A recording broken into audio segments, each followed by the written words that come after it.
Hello दोस्तों, स्वागत है आपका इस नई वीडियो में। दोस्तों, आज हम उत्तराखंड जीके से संबंधित कुछ महत्वपूर्ण प्रश्न लेकर के आपके समक्ष उपस्थित हुए हैं। तो बिना देरी के इन इम्पोर्टेंट सवालों को शुरू करते हैं। इससे पहले यदि आपने चैनल को सब्सक्राइब नहीं किया है तो चैनल को सब्सक्राइब करें। चलिए, इस वीडियो का पहला प्रश्न है, द्रोणाचार्य पुरस्कार से सम्मानित राज्य की प्रथम महिला है। तो द्रोणाचार्य से सम्मानित राज्य की पहली महिला कौन है? आपका सही आंसर होगा हंसा मनराल। तो हंसा मनराल ये राज्य की प्रथम महिला हैं जो द्रोणाचार्य पुरस्कार से सम्मानित की गई हैं। ऑप्शन ए यहाँ पे सही दिया गया है। अगला पॉइंट आपको क्या ध्यान रखना है कि द्रोणाचार्य पुरस्कार इसकी शुरुआत कब होती है? आप बोलोगे 1985 में होती है। कब होती है द्रोणाचार्य पुरस्कार की शुरुआत? आप बोलोगे 1985 में ये शुरुआत होती है द्रोणाचार्य पुरस्कार की। और मुख्य रूप से ये जो पुरस्कार होता है ये खेल प्रशिक्षकों अर्थात कोच को प्रदान किया जाता है। तो चलिए, अगला प्रश्न है कि सीता गोसाई किस खेल से संबंधित है? तो उत्तराखंड की सीता गोसाई ये किस खेल से संबंधित हैं? आपका सही आंसर होगा हॉकी से। तो सीता गोसाई इनका संबंध हॉकी खेल से है। ऑप्शन ए यहाँ पे सही दिया गया है। अगला पॉइंट आपको क्या ध्यान रखना है कि भारत का राष्ट्रीय खेल क्या है? आप बोलोगे हॉकी है। और उत्तराखंड का राज्य खेल क्या है? आप बोलोगे फुटबॉल है। तो ऑप्शन ए यहाँ पे सही दिया गया है। सीता गोसाई का संबंध किससे है? हॉकी से। और हंसा मनराल का संबंध किससे है? आप बोलोगे कि इनको द्रोणाचार्य पुरस्कार से सम्मानित प्रथम महिला हैं उत्तराखंड की। तो चलिए, अगला प्रश्न है कि उत्तराखंड में ढोल संग्रहालय स्थित है। तो ढोल संग्रहालय ये कहाँ पर है उत्तराखंड में? आपका सही आंसर होगा कि चमोली में अवस्थित है। ऑप्शन बी यहाँ पे सही दिया गया है। अगला पॉइंट आपको क्या ध्यान रखना है कि उत्तराखंड में ढोल के ज्ञाता किसको जाना जाता है? आप बोलोगे उत्तम दास को। और उत्तराखंड में ढोल संग्रहालय ये कहाँ पर अवस्थित है? चमोली में। ऑप्शन बी यहाँ पे सही दिया गया है। अगला प्रश्न है कि मानव उत्थान सेवा समिति के संस्थापक हैं। तो मानव उत्थान सेवा समिति के संस्थापक कौन हैं? आपका सही आंसर क्या होगा? आपका सही आंसर होगा सतपाल महाराज। ऑप्शन सी यहाँ पे सही दिया गया है। तो सतपाल महाराज के द्वारा क्या की गई है कि मानव उत्थान सेवा समिति के ये संस्थापक हैं। ऑप्शन सी यहाँ पे सही दिया गया है। अगला प्रश्न है, बेसर शैली में निर्मित मंदिर पाए जाते हैं। तो बेसर शैली में निर्मित मंदिर कहाँ पर पाए जाते हैं? आपका सही आंसर होगा कि दक्षिणापथ में। ऑप्शन सी यहाँ पे सही दिया गया है। अगला प्रश्न है कि प्रथम बार गढ़वाली लेखन हेतु किसे साहित्य अकादमी पुरस्कार 2010 दिया गया था? तो प्रथम बार गढ़वाली लेखन के लिए साहित्य अकादमी पुरस्कार ये कब दिया जाता है? किस वर्ष दिया गया था? 2010 में। और किस व्यक्ति को दिया गया है? आपका सही आंसर होगा कि सुदामा प्रसाद प्रेमी को और प्रेमलाल भट्ट, इन दोनों व्यक्तियों को दिया जाता है। ऑप्शन डी यहाँ पे सही दिया गया है। अगला प्रश्न है कि वुड स्टॉक स्कूल कहाँ स्थित है? तो वुड स्टॉक स्कूल पूछा गया है आपसे, कहाँ पर अवस्थित होगा? आपका सही आंसर है मसूरी में। तो वुड स्टॉक स्कूल कहाँ पर है? मसूरी में। ऑप्शन ए यहाँ पे सही दिया गया है। अगला प्रश्न है, अंगाली मठ कहाँ अवस्थित है? तो अंगाली मठ कहाँ पे होगा? आपका सही आंसर है अंगाली मठ टिहरी में अवस्थित है। ऑप्शन बी यहाँ पे सही दिया गया है। अगला प्रश्न है, निम्न में से किस पुस्तक को मुकंदी लाल ने लिखा? तो मुकंदी लाल के द्वारा कौन सी पुस्तक लिखी गई है? आपका सही आंसर होगा कि उपयुक्त सभी। ये तीनों जो पुस्तकें हैं ये बैरिस्टर मुकंदी लाल जी के द्वारा लिखी गई है। ऑप्शन डी यहाँ पे सही दिया गया है। अगला प्रश्न है कि उत्तराखंड में भीगे चावलों के महीन घोल बिस्वार का उपयोग कर हाथ की उंगलियों से चित्रांकित लोक चित्रों को कहते हैं। तो क्या कहा जाता है? आपका सही आंसर होगा कि इनको कोमल कहा जाता है। ऑप्शन डी यहाँ पे सही दिया गया है। अगला प्रश्न है कि उत्तराखंड में शुभ कार्यों में बुरी आदतों से रक्षा हेतु बनाए जाने वाले लोक चित्र को क्या कहते हैं? तो रक्षा के लिए शुभ कार्यों में कौन से चित्र बनाए जाते हैं उत्तराखंड में? आपका सही आंसर होगा श्यो। ऑप्शन डी यहाँ पे सही दिया गया है। अगला प्रश्न है, निम्न चित्रकला शैलियों में से कौन उत्तराखंड की मुख्य चित्रकला शैली है? तो उत्तराखंड की मुख्य चित्रकला शैली कौन सी होगी? आपका सही आंसर होगा कि गढ़वाली चित्र शैली। तो गढ़वाली चित्र शैली ये उत्तराखंड की मुख्य चित्रकला शैली है। ऑप्शन बी यहाँ पे सही दिया गया है। अगला प्रश्न है कि नृत्य करते गणपति की मूर्ति किस स्थान से मिली है?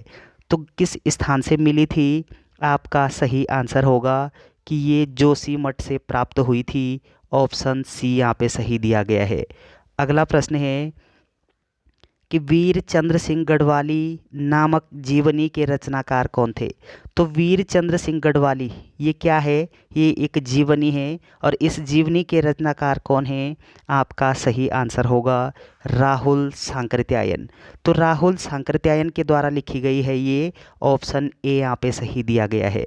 अगला प्रश्न है, राज्य में प्रस्तावित हिमालयन राजमार्ग परियोजना से जोड़ा जाएगा। तो राज्य में कौन सा जोड़ा जाएगा हिमालयन राजमार्ग परियोजना से? आपका सही आंसर होगा कि लोहाघाट और त्यूनी को।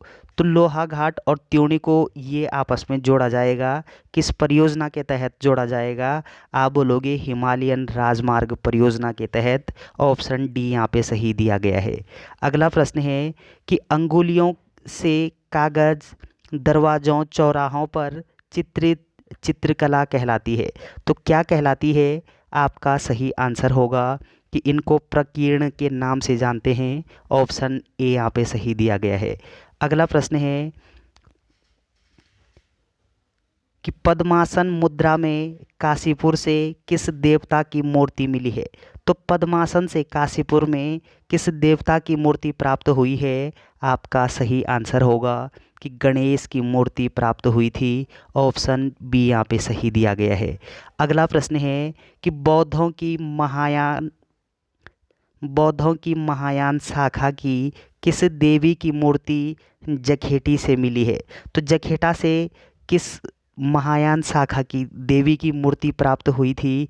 आपका सही आंसर होगा कि तारा की। तो तारा की मूर्ति प्राप्त हुई थी और ये किससे संबंधित है? बौद्धों से। ऑप्शन ए यहाँ पे सही दिया गया है। अगला प्रश्न है, कौन सी जनजाति भू भूसेन देवता या फिर भूमसेन देवता की पूजा करती है? तो उत्तराखंड की कौन सी जनजाति है जो भूसेन देवता की पूजा करती है? आपका सही आंसर होगा बोक्सा जनजाति। तो बोक्सा जनजाति ये उत्तराखंड की एकमात्र ऐसी जनजाति है जो भूमसेन नामक देवता की पूजा करती है। ऑप्शन ए यहाँ पे सही दिया गया है। अगला पॉइंट आपको क्या ध्यान रखना है कि उत्तराखंड में 5 जनजातियाँ पाई जाती है और ये 5 जनजातियाँ कब घोषित की जाती है? इनका जो घोषणा है, कब घोषणा हुई थी इनकी? 1967 में। आप बोलोगे 1967 में इन ये 5 जो जनजातियां हैं ये घोषित की गई थी। ऑप्शन ए यहाँ पे सही दिया गया है। अगला प्रश्न है कि मिट्टी से लघु मूर्तियों का निर्माण कहलाता है। तो मिट्टी से जब लघु मूर्तियों को बनाया जाता है तो उसको क्या कहा जाता है उत्तराखंड में? आपका सही आंसर होगा कि डिकारे कहा जाता है। ऑप्शन डी यहाँ पे सही दिया गया है। अगला प्रश्न है, निम्न में कौन सी शैली के मंदिर उत्तराखंड में नहीं है? तो उत्तराखंड में किस शैली के मंदिर नहीं हैं? आपका सही आंसर होगा कि चारबाग मंदिर के। ऑप्शन सी यहाँ पे सही दिया गया है। अगला प्रश्न है कि कुमाऊं का स्वर्णकाल किस कमिश्नर के शासनकाल को कहा जाता है? तो कुमाऊं का स्वर्णकाल किसके शासनकाल के बोलते हैं? आपका सही आंसर होगा रैमजे के शासनकाल को। तो रैमजे के शासनकाल को कुमाऊं का स्वर्णकाल नाम से भी जानते हैं। ऑप्शन ए यहाँ पे सही दिया गया है। अगला प्रश्न है कि बारंबार एक ही नमूने से पूरी दीवार को चित्रित करना क्या कहलाता है? तो क्या कहलाता है? आपका सही आंसर होगा कि बारबूंद कहलाता है। क्या कहलाता है? बारबूंद कहलाता है। ऑप्शन डी यहाँ पे सही दिया गया है।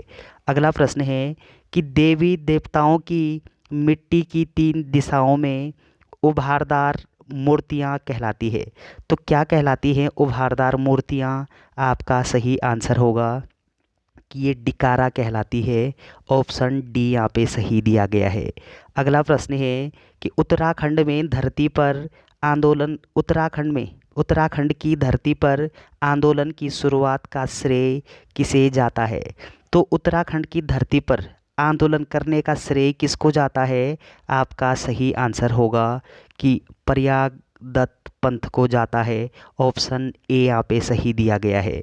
अगला प्रश्न है कि रिंगाल मुख्यतः एक प्रकार का है। तो रिंगाल क्या है एक प्रकार का?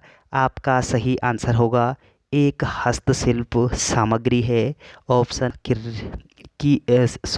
सिंगल सिंगल ये आपका पकवान है। ऑप्शन ए यहाँ पे सही दिया गया है। अगला प्रश्न है निम्न में से कौन सा मंदिर गोमती और सरयू के संगम पर स्थित है? तो गोमती व सरयू के संगम पर उत्तराखंड का कौन सा मंदिर अवस्थित है? आपका सही आंसर होगा कि बागेश्वर मंदिर अवस्थित है। ऑप्शन ए यहाँ पे सही दिया गया है। अगला प्रश्न है कि पार्वती की विशिष्ट मूर्तियाँ कहाँ से प्राप्त हुई है? तो कहाँ से प्राप्त हुई पार्वती जी की विशिष्ट मूर्तियाँ? आपका सही आंसर होगा कि ये ढिकुली व द्वाराहाट दोनों से प्राप्त हुई है। ऑप्शन सी यहाँ पे सही दिया गया है। अगला प्रश्न है कि विश्व की संहारक मूर्तियाँ प्राप्त हुई है।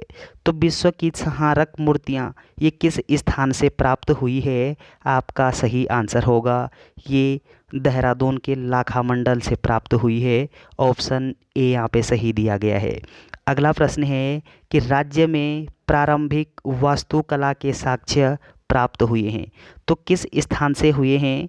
आपका सही आंसर होगा कि ये देहरादून के कालसी से प्राप्त हुए हैं। ऑप्शन ए यहाँ पे सही दिया गया है। अगला प्रश्न है कि राज्य में वास्तुकला का मुख्य निर्माण किस रूप में मिलता है? तो किस रूप में मिलता है मुख्य वास्तुकला का निर्माण? आपका सही आंसर होगा कि ये देवालय के रूप में मिलता है, राजा प्रसाद के रूप में मिलता है, नौले के रूप में मिलता है। ऑप्शन डी यहाँ पे सही दिया गया है। अगला प्रश्न है कि टिहरी बांध के विरोध में सर्वप्रथम आवाज़ किसने उठाई थी? तो टिहरी बांध के विरोध में किसने उठाई थी आवाज़ सबसे पहले? आपका सही आंसर होगा कि कमलेंदु शाह के द्वारा टिहरी बांध के विरोध में सबसे पहले इनके द्वारा आवाज़ उठाई गई थी। ऑप्शन ए यहाँ पे सही दिया गया है। तो चलिए दोस्तों, इम्पोर्टेंट प्रश्न थे। वीडियो अगर आपको अच्छी लगती है तो चैनल को सब्सक्राइब करना ना भूलें। Thanks for watching.